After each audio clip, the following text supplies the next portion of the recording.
ఇప్పుడు హేమంత ఋతువు నడుస్తూ ఉన్నదండి.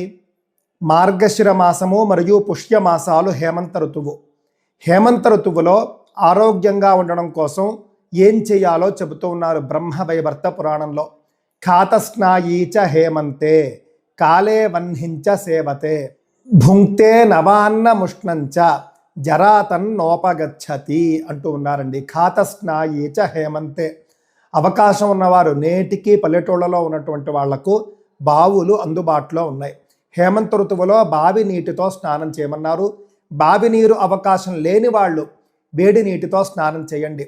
కాలే వహ్నించ సేవతే. అవకాశం ఉన్నప్పుడు ఉదయం పూట కావచ్చు, సాయంత్రం పూట కావచ్చు, చక్కగా చలి మంట కాచుకోమని చెబుతూ ఉన్నారు.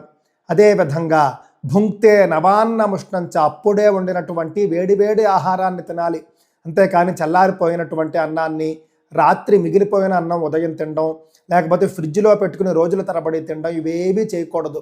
ఎప్పుడూ చేయకూడదు. హేమంత ఋతువులో అస్సలు చేయకూడదు. ఈ 3 జాగ్రత్తలు పాటిస్తే చాలు, ఆరోగ్యంగా ఉంటాము. జరాతన్నోపగచ్చతి.